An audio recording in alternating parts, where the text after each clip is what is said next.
Jharkhand high court ने राज्य में शहरी निकाय का चुनाव नहीं कराए जाने पर नाराजगी जताई है। साथ ही सरकार को 2 सप्ताह में चुनाव कराने पर निर्णय लेने का निर्देश दिया है।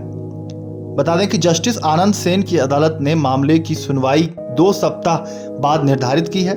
अदालत ने मौखिक टिप्पणी करते हुए कहा कि यदि सरकार पर कोई अनुचित कार्रवाई होती है तो कहा जाता है कि लोकतंत्र की हत्या हो रही है। 4 वर्षों तक निकाय चुनाव नहीं कराया जाना भी लोकतंत्र की हत्या ही है। पूर्व पार्षद रोशनी खलखो की अवमानना याचिका पर सुनवाई करते हुए अदालत ने यह टिप्पणी की। हाईकोर्ट ने 4 जनवरी 2024 को सरकार को 3 सप्ताह में निकाय चुनाव कराने का निर्देश दिया था।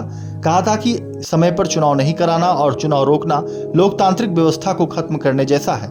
यह संवैधानिक प्रावधानों के विपरीत भी है। ट्रिपल टेस्ट की आड़ में समय पर नगर निकाय चुनाव नहीं कराना उचित नहीं है। संविधान का अनुच्छेद 243 स्पष्ट करता है कि चुनाव समय पर कराना अनिवार्य है। वही अदालत ने कहा था कि नगर निगम और नगर निकाय का कार्यकाल समाप्त होने के बाद काफी समय बीतने पर भी चुनाव नहीं कराया गया। प्रशासक के माध्यम से नगर निकाय चलाया जा रहा। यह लोकतांत्रिक व्यवस्था के लिए उचित नहीं है। चुनाव नहीं कराना संवैधानिक तंत्र की विफलता है।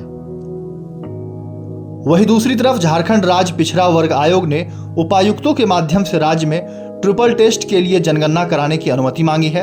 इससे संबंधित प्रस्ताव राज्य सरकार के कार्मिक विभाग को भेजा है। आयोग के अध्यक्ष योगेंद्र महतो ने कहा है कि राज्य सरकार ने न्यायालय के निर्देशानुसार ओबीसी की वास्तविक गिनती कर ट्रिपल टेस्ट कराने को कहा है। निजी एजेंसी द्वारा जनगणना कराने पर उसकी स्वच्छता और पारदर्शिता पर प्रश्न चिन्ह खड़ा हो सकता है। ऐसे में उपायुक्तों के माध्यम से ही जनगणना कराने का निर्णय लिया गया है।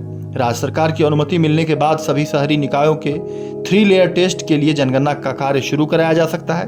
पूर्व में आयोग ने मध्य प्रदेश की तर्ज पर मतदाता सूची में ओबीसी की गिनती करने के प्रस्ताव दिया था, लेकिन राज्य सरकार ने उसे अस्वीकृत करते हुए वास्तविक जनगणना करते हुए 3 लेयर टेस्ट के लिए योजना बनाने का निर्देश दिया था। वहीं नगर निकाय चुनाव में विलंब का खामियाजा विकास कार्यों पर पड़ रहा है। चुनाव नहीं होने की वजह से 15वें वित्त आयोग की ओर से मिलने वाले अनुदान को राज्य का वंचित होना पड़ रहा है। 15वें वित्त आयोग से झारखंड सरकार को बता दें कि लगभग 1600 करोड़ रुपए का अनुदान फंस गया है। यह राशि राज्य के शहरों के विकास व नागरिक सुविधाएं विकसित करने के लिए राज्य को मिलनी थी। वहीं राज्य के 13 नगर निकाय चुनाव में 3 वर्षों से अधिक समय से और शेष सभी निकायों में गत साल अप्रैल से नगर निकाय चुनाव लंबित है। वर्तमान में नगर निकाय चुनाव को संचालन जनप्रतिनिधियों की जगह प्रशासनिक पदाधिकारियों के माध्यम से कराया जा रहा है, जिससे निकाय प्रशासन में जनता की कोई भागीदारी सुनिश्चित नहीं हो पा रही है। जेके न्यूज के लिए राजधानी रांची से ब्यूरो की रिपोर्ट।